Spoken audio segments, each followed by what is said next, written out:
ပေါ်ဦးငါခေါင်းထဲမှာအရန်ကိုလေးလံပြီးပြမနေလာပဲဟေ့နင်ကပညာရှိဆိုတော့ဘာကြောင့်ဖြစ်တာလဲငါ့ကိုခေဆန်း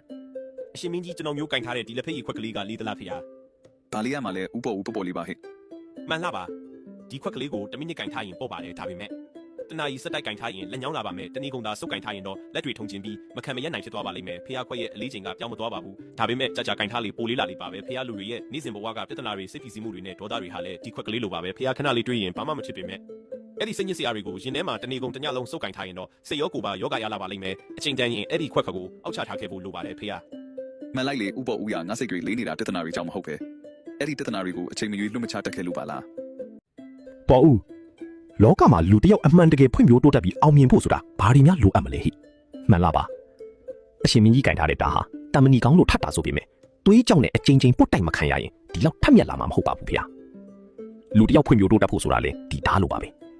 လူတိုင်းမှာအရေးချင်းဆိုတဲ့တမဏီကိုစီရှိကြပါတယ်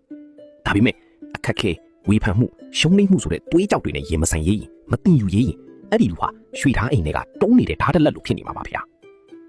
နာကျင်မှုကိုခံနိုင်ရရှိနဲ့နေ့စဉ်စူးစမ်းတင်ယူနေခြင်းဟာမိမိကိုယ်ကိုထက်မြက်အောင်တွေးနေတာပါပဲအဲ့ဒီလိုမရက်မနာတွေးနေမှာဒါဘဝရဲ့အောင်မြင်မှုဆိုတဲ့ပန်းတိုင်တွေကိုပိုင်းဖြတ်နိုင်မှာပါဗျာမှန်လိုက်လေဥပေါ်ဦးရတွေးကြောက်ရဲ့ပုတ်တိုက်မှုကိုရှောင်ပြီးနေတဲ့၍ငါတို့ဟာဘေထောမှထက်မြက်လာမှာမဟုတ်ပါဘူးဟိဟိုဘောဒီငက်ကလေးကငါတိတ်ချစ်တာပဲသူဘဲမှထွက်မသွားနိုင်အောင်ရွှေလောင်အိမ်နဲ့တေးချလောင်ထားတယ်လောကမှာငါတော့ဒီငက်ကိုချစ်တဲ့သူရှိပါဦးမလားဟိမှန်လားပါအရှင်မင်းကြီးရဲ့အချစ်ကတဏှာချစ်ပါဗျာမေတ္တာချစ်မဟုတ်ပါဘူးဟင်ဘာကွာလို့လဲဥပုံဦးရဲ့တဏှာနဲ့ချစ်တဲ့သူဟာပန်းတပွင့်ကိုလှလို့ဆိုပြီးချိုးယူလိုက်ပါတယ်မေတ္တာနဲ့ချစ်တဲ့သူကတော့အဲ့ဒီပန်းလေးဆက်ပွင့်နေဖို့ရေလောင်းပေးပါတယ်ဗျာတဏှာချစ်က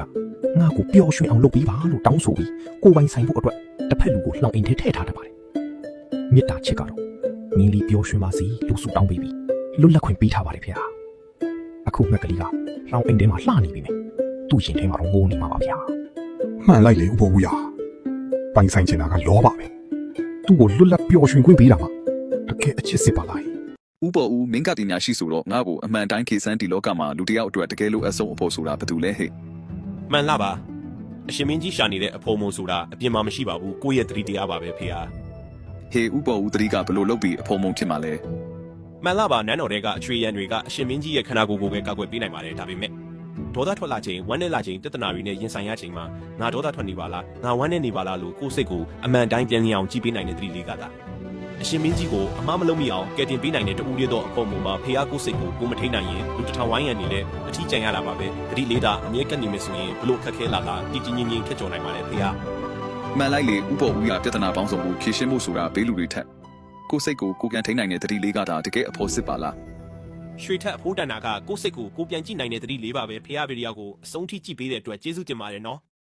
ဥကောဦးနတ်စဖို့ဆောင်ကဟင်းတွေဟာရှားပါတာတွေကြီးပဲဒါပေမဲ့ငါရှာမှာဘာမှမထူးခြားတယ်လို့ပဲနေအမြင်မှာလောကမှာအကောင်းဆုံးဟင်းဆိုတာဘယ်လိုမျိုးလဲဟဲ့မှန်လားပါအကောင်းဆုံးဟင်းဆိုတာစာလောင်ချင်းကဆိုတဲ့ဟင်းခတ်အမွေးကြိုင်ပါဝင်တဲ့ဟင်းပါဖေဟာရှင်းစမ်းပါဦးဥပေါ်ဦးရဲ့လော်ကီသဘောကြီးရတော့ဘလောက်ပဲကောင်းတဲ့ဟင်းဖြစ်ပါစေမစားပဲစားရင်အရသာမရှိပါဘူးအလွန်စားလောင်နေချိန်မှာစားရတဲ့ထမင်းဖြူနဲ့စားဟာနန်းတော်တွေကဝတ်သားဟင်းထက်ပိုမြင်ပါတယ်ဖေရတာပေမဲ့လောကုတ်တရားအတိနဲ့ကြည့်ရင်တော့အကောင်းဆုံးဟင်းဆိုတာကျေးဇူးတရားကိုတိတက်ချင်းဆိုတဲ့ဟင်းပါဖေရစားသမျှအာဟာရအပေါ်မှာငါအသက်တည်မြဲဖို့သူတစ်ပါးတွေဘလောက်ပင်ပန်းခဲ့ရလဲဆိုတဲ့အတိနဲ့စားရင်အဲ့ဒီဟင်းဟာစိတ်ကိုပါအေးချမ်းစေတဲ့အကောင်းဆုံးဆေးအာဟာရဖြစ်သွားပါပြီဖေရမှန်လိုက်လေဥပေါ်ဦးရအခုတော့ငါအတွက်အကောင်းဆုံးဟင်းကိုငါတွေ့ပြီဟဲ့ဗီဒီယိုကိုအဆုံးထိကြည့်ပေးတဲ့အတွက်ကျေးဇူးတင်ပါတယ်နော်